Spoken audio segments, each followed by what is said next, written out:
So today we're going to talk about the characteristics of life. We're going to go through 8 different characteristics and talk a little bit about each of those. First one, all living things are made up of cells. Some living things have only one cell. Those would be unicellular organisms. Examples include amoebas, paramecium, which you saw in your lab underneath the microscope. Hopefully you saw little dots moving around. Those were paramecium. Bacteria would fall under unicellular.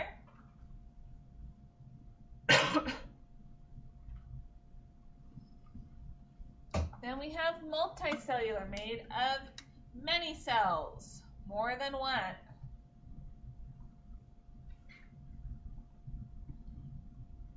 Examples, we have humans here, plants, animals, fungi would all fall under multicellular, many cells.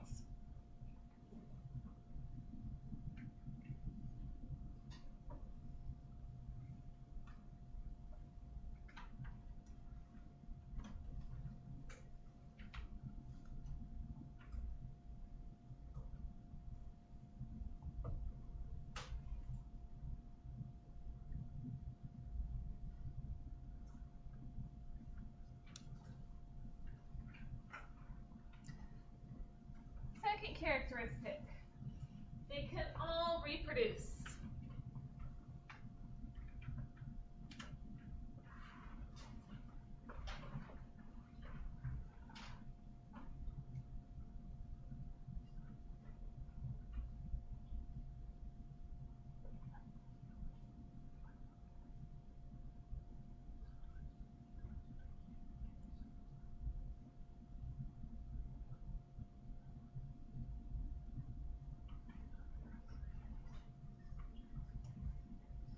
There are 2 types of reproduction. We have asexual reproduction, which is a new organism forms from a single parent. Most of our unicellular organisms go through asexual reproduction. Later on, we'll talk about mitosis, how cells divide. Cells in your body, like your skin cells, go through asexual reproduction. They go through mitosis to make more new skin cells. Then we have sexual reproduction. This is 2 cells from different parents unite to produce a new organism.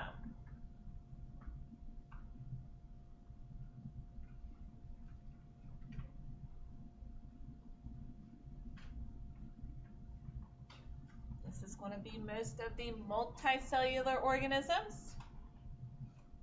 Sexual reproduction is beneficial. It creates genetic diversity. You do not look exactly like either of your parents. You've got some of both of their genes. In asexual reproduction, the offspring are identical.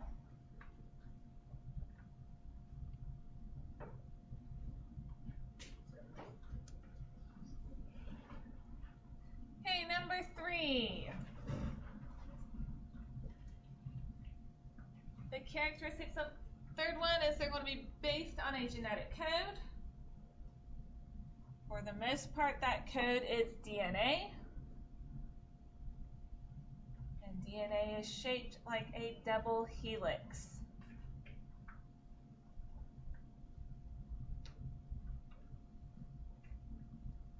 Later on, we're going to spend lots of time talking about DNA and the parts that build it, that make it, the building blocks.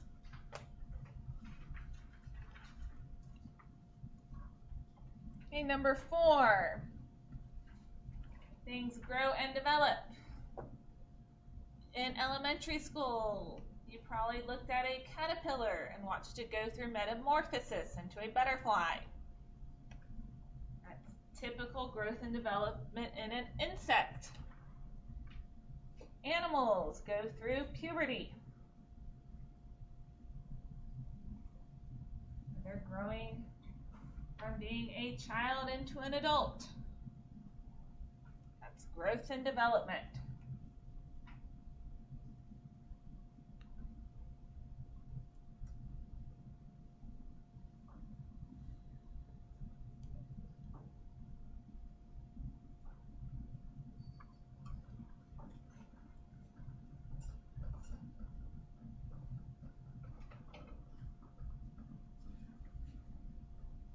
Okay, number 5. All living things are going to obtain and use materials and energy. They all go through some type of cellular respiration. Cellular respiration, organisms take food and oxygen and break that down to make a usable form of energy. It's also referred to as metabolism. These are the chemical reactions through which an organism builds up or breaks down materials as it carries out its life processes.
Okay, number 6. All living things are going to respond to their environment. You might have heard this referred to as fight or flight instinct. And they're responding to their environment, they're responding to a stimulus. That's the signal. In animals, the stimulus is produced as a function of the nervous system.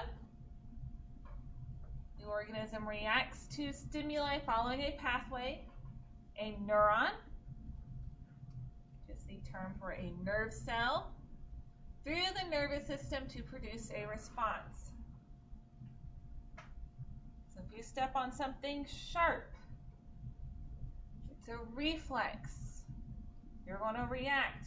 Signals are going to go from sensory neurons in your foot up to your brain and back down, telling your foot that you need to lift your foot up off of whatever that sharp thing was. Plants don't have a nervous system, but they still respond to their environment. One of the big things they respond to is light, sunlight. It's called phototropism. We'll talk about some other ones too later, geotropism and thigmotropism. And all of those tropisms or responses in plants are controlled by hormones. So even though they don't have a nervous system, they still have hormones, so they can still respond to their environment. The plants in the back by the window that you observed in your lab. The green one it's starting to bend and face the other direction in response to the sunlight. That's phototropism.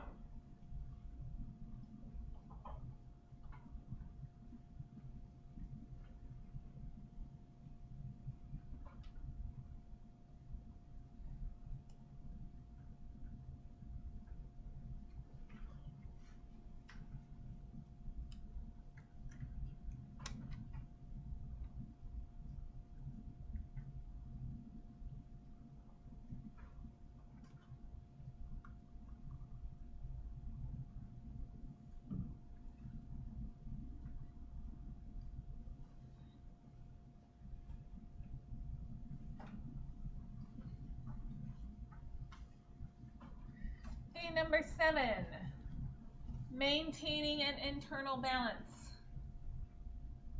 The term for this is homeostasis. One of the vocabulary terms. It's the process by which organisms maintain a relatively stable internal environment. An example would be in humans, your body temperature should stay a nice 98.6. If you're outside and exercising where it's really hot, you're going to sweat so you can cool off. When it's cold outside, you shiver. It's a way of your body maintaining homeostasis. Body also has to maintain homeostasis of things like insulin when you're digesting food. People who are diabetics have lost the ability to maintain their homeostasis, the right balance of insulin.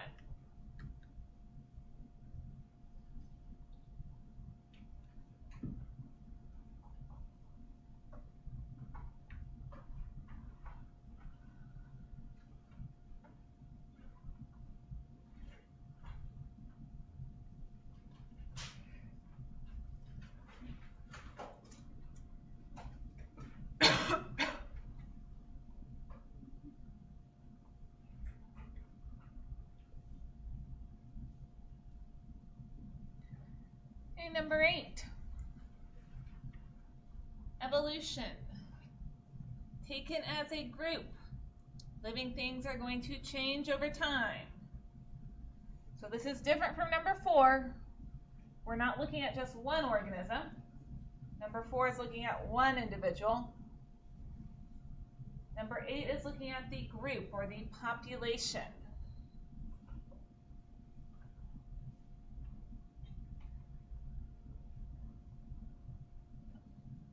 One change that's well documented with people is over the last couple of centuries, people have gotten taller.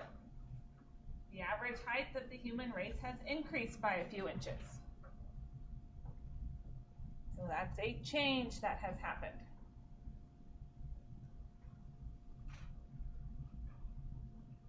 If you ever have a chance to go out to the East Coast, some of the colonial villages, you might find yourself having to duck because the houses were all just a little bit shorter.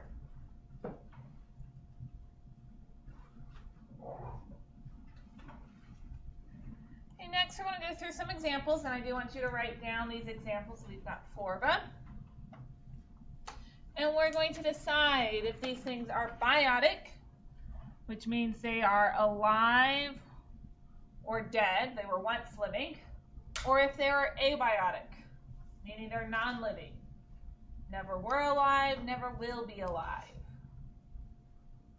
We're going to go through 4 examples and determine if they are biotic or abiotic.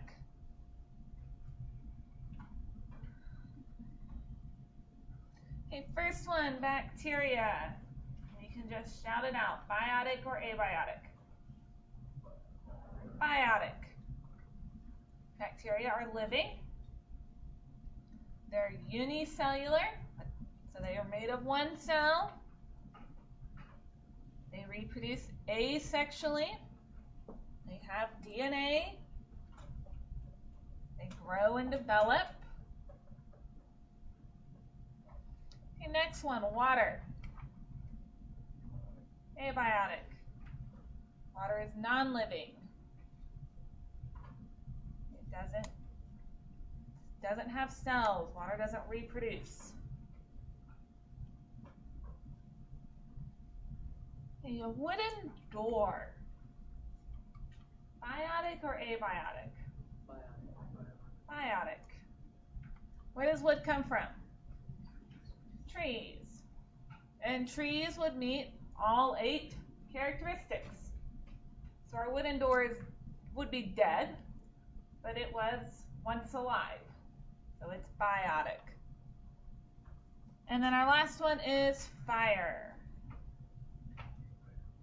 Abiotic.